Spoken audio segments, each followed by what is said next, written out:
बिस्मिल्लाहिर्रहमानिर्रहीम। Welcome to online practical academy. Dear students, आज हम क्लास 9 का फर्स्ट टॉपिक पढ़ रहे हैं and the name of topic is introduction to biology. Dear students, biology is the science of living things and living organisms. As you know, this whole universe is composed of two types of things. Some are living and some are not living. ये जो दुनिया अल्लाह पाक ने बनाई है, इसमें कुछ चीज़ें जिंदा हैं, लिविंग हैं, और कुछ नॉन लिविंग हैं। लिविंग थिंग्स के लिए, लाइफ रिलेटेड चीज़ों के लिए हमने साइंस की एक अलग ब्रांच बनाई है, और साइंस की उस ब्रांच को जिसमें हम सिर्फ लिविंग ऑर्गेनिजम्स को स्टडी करते हैं, that branch is called biology. So we are going to define the biology first. हम देखते हैं कि biology is the science of life. ये living organism से related science का नाम है। And living organisms, life किन चीज़ों पे डिपेंड करती है?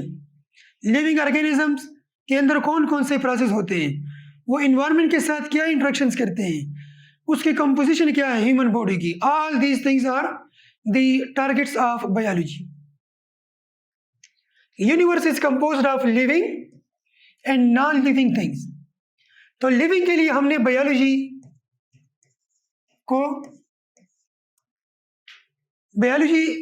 Is the study of only living things, और जो हमारे पास physics, chemistry and other sciences हैं, they are related to the non living things, क्योंकि लाइफ भी विदाउट लिविंग थिंग्स पॉसिबल नहीं है, डिपेंडेंट है एक दूसरे पे। तो हमारे पास साइंसेस भी कुछ लिविंग है और कुछ नॉन लिविंग के लिए होती हैं। तो branch of science which deals with the living things and life related activities, that is called biology. अभी आप देखिए डियर स्टूडेंट्स कि living things are studied in branch of science called biology. जिस तरह हमने पहले बात की कि सिर्फ लिविंग पार्ट के लिए हमने एक अलग ब्रांच डेवलप किए हैं साइंस का, बायोलॉजिकल साइंसेस उसको कहते हैं, और इसका ताल्लुक ह्यूमन की हेल्थ के साथ, लाइफ के साथ, लिविंग ऑर्गेनिजम्स के साथ है। डियर स्टूडेंट्स, बायोलॉजी का टर्म कहाँ से आया, ये किसने यूज किया? तो आपने याद रखना है कि एक स्वीडिश साइंटिस्ट है, स्वीडन से उसका ताल्लुक है, सी लिनियस, कैरोलिस लिनियस उसका नाम है जी। 1736 को उसने साइंस में for the first time term use किया biology for the study of living organisms. उन्होंने कहा कि जिस तरह यूनिवर्स लिविंग नॉन लिविंग में क्लासिफाई है, तो साइंस भी लिविंग और नॉन लिविंग में क्लासिफाई होनी चाहिए।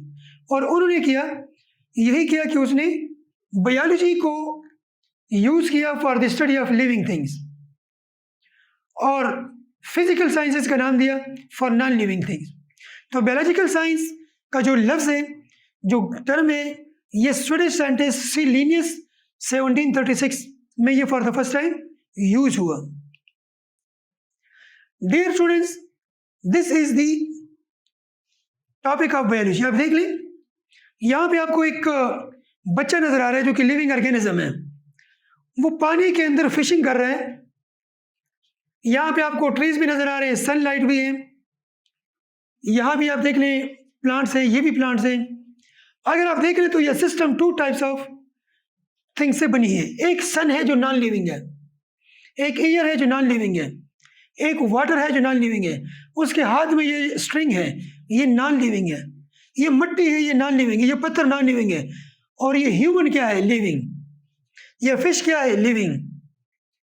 सिमिलरली ये ट्रीज क्या है, दे आर लिविंग। तो लिविंग और नॉन लिविंग एक दूसरे के बगैर जिंदा नहीं रह सकते। तो दोनों की हम स्टडी करते हैं, लिविंग की भी और नॉन लिविंग की, बट जस्ट लिविंग की स्टडी को हम बायोलॉजी कहते हैं।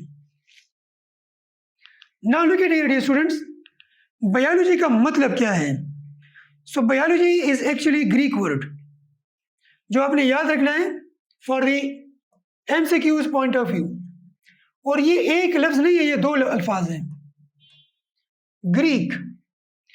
ग्रीक लैंग्वेज में बायो का मतलब है life, and logy means to study और डिस्कशन और रिसर्च। लिविंग ऑर्गेनिज्म को स्टडी करना, लिविंग ऑर्गेनिज्म को डिस्कस करना, लिविंग ऑर्गेनिज्म के ऊपर रिसर्च करना, all these are the fields of biology. तो आपने याद रखना है, नाम सी लीनियस ने यूज़ किया 1736 को, डेट याद रखना है। किसने यूज़ किया? लीनियस ने, स्वीडिश साइंटिस्ट। और इसका मतलब क्या है? इसका मतलब है discussion on living things, discussion on life. और ये भी आपने याद रखना है कि ये ग्रीक लैंग्वेज का लफ्ज़ है। लिविंग ऑर्गेनिज्म की स्टडी है, तो अब ये देखना है कि लिविंग ऑर्गेनिज्म कितने टाइप्स के हैं। डियर स्टूडेंट्स, लिविंग ऑर्गेनिज्म को ब्रॉड कैटेगरीज में हम 3 में डिवाइड करते हैं। Living organisms are of 3 types. Organisms की 3 टाइप्स है जी। First is plant, second is animals, third is microorganism. वो ऑर्गेनिज्म जो नजर नहीं आते उनको हमने अलग कैटेगरी बना लिया, दैट इज माइक्रो ऑर्गेनिज्म, जिसको हम नहीं देख सकते। और वो ऑर्गेनिज्म जो हम देख सकते हैं उनको हमने प्लांट और एनिमल में क्लासिफाई किया। अगर वो सेसाइल है, फोटोसिंथेटिक है, तो प्लांट। अगर वो हरकत करता है, मोटाइल है और नॉन फोटोसिंथेटिक है, तो उसको हमने एनिमल्स कहा। ये 3 कैटेगरीज के ऑर्गेनिज्म हैं। तो बायोलॉजी भी सिंगल नहीं हो सकती, बायोलॉजी भी 3 में क्लासिफाई करनी पड़ेगी। Biology of plants, biology of animals and biology of micro organism. तो हमने इनकी नेमिंग कर दी। बायोलॉजी ऑफ प्लांट्स को हमने बॉटनी कहा, बायोलॉजी ऑफ एनिमल्स को हमने जूलॉजी कहा, और बायोलॉजी ऑफ माइक्रो ऑर्गेनिज्म को हमने माइक्रो बायोलॉजी कहा। सो लेट्स सी, हम कहते हैं कि therefore biology is also classified into 3 main branches. Biology के जो मेन ब्रांचेस हैं, जो बड़े ब्रांचेस हैं, दे आर 3। एक प्लांट से रिलेटेड है, एक एनिमल से रिलेटेड है, और एक माइक्रो ऑर्गेनिज्म से रिलेटेड है। Dear students, so let's move towards the first branch, that is botany. The study of plants is called botany. Plant की स्टडी, फ्लावर कैसे बनते हैं, सीड्स कैसे बनते हैं, कैसे न्यू प्लांट्स निकलते हैं, प्लांट्स कैसे जिंदा रहते हैं, सख्त सर्दियों में भी खड़े रहते हैं, गर्मी में भी उनको कुछ नहीं होता, वो कैसे सर्वाइव करते हैं, वो कैसे बाहर से कुछ नहीं खाते, फूड नहीं लेते, फिर भी जिंदा है। तो ये अनआंसर्ड क्वेश्चंस, इन तमाम क्वेश्चन के आंसर आपको तब मिलेंगे जब आप बॉटनी को स्टडी करोगे कि वो कैसे अपने आप को जिंदा रखते हैं। The study of grasses, herbs, shrubs, trees, ये सब आती हैं बॉटनी में। The study of plants is called botany.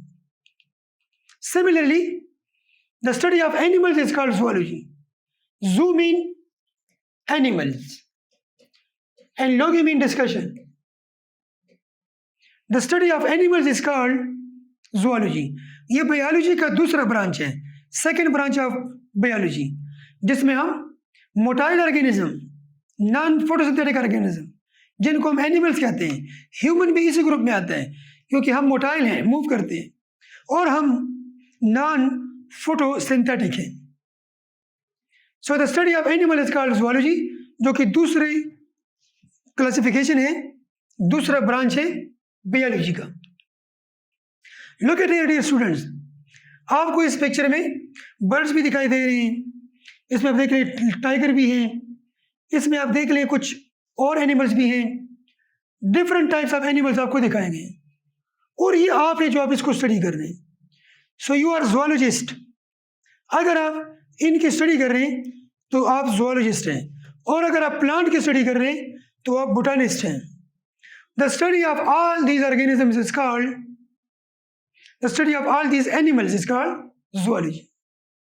Zoology में हम एनिमल्स को देखते हैं, पर उसके सब कैटेगरीज हैं जो हम देखते जाएंगे, but the major categories are botany, zoology, microbiology, because of plants, animals and micro organisms.